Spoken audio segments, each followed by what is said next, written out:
প্রকৃতি কখনো কথা বলতে পারে না, তবে তার গাছপালা মাধ্যমে আমাদেরকে অনেক কিছু শিক্ষাদান করে।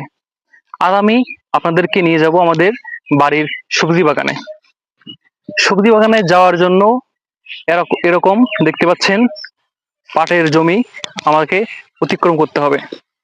আমাদের ফরিদপুর জেলাতে সবচেয়ে বেশি পরিমাণ এই পাটের উৎপাদন হয়ে থাকে, তবে এবার আবহাওয়াগত কারণে পাটের উৎপাদন অনেক কম হয়েছে। তো দেখতে পাচ্ছেন অবশেষে আমি আমাদের সবজির জমিতে চলে এসেছি। প্রথমেই দেখতে পাচ্ছেন মরিচ গাছ। আমরা জানি আমাদের দৈনন্দিন জীবনে এই মরিচের কতটা গুরুত্ব রয়েছে।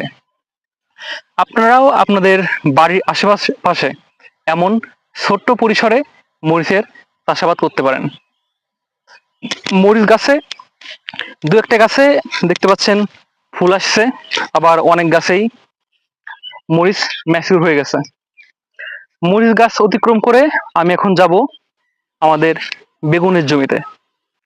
এই যে দেখতে পাচ্ছেন এটা বেগুন গাছ।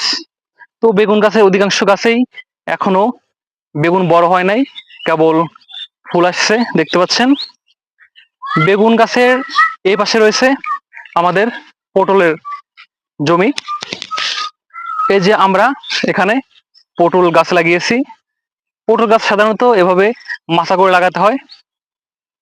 পটল গাছেও এখনো পটল বড় হয় নাই দেখতে পাচ্ছেন। এই যে এগুলো ছোট ছোট রয়েছে, কিছুদিন পরেই আশা করি পটল আমরা এখান থেকে নিয়ে রান্না করে খেতে পারবো।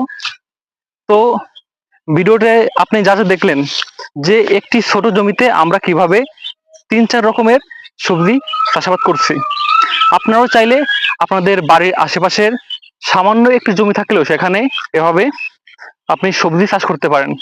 কারণ দেখা যাচ্ছে বর্তমান সময়ে বাজারে আপনি ভালো কোনো সবজি তেমন পাবেন না। এই জন্য আমরা যদি বাড়ির আশেপাশে এভাবে একটু ছোট্ট জমিতে এই সবজি চাষাবাদ করতে পারি, তাহলে সেখান থেকে আমরা আমাদের দৈনন্দিন চাহিদা মিটিয়েও বাজারে এই সবজি বিক্রি করতে পারবো। ধন্যবাদ সবাইকে ভিডিওটি শেষ পর্যন্ত দেখার জন্য। ভিডিওটি ভালো লাগলে অবশ্যই লাইক, কমেন্ট, শেয়ার করে আমাকে অনুপ্রাণিত করবেন।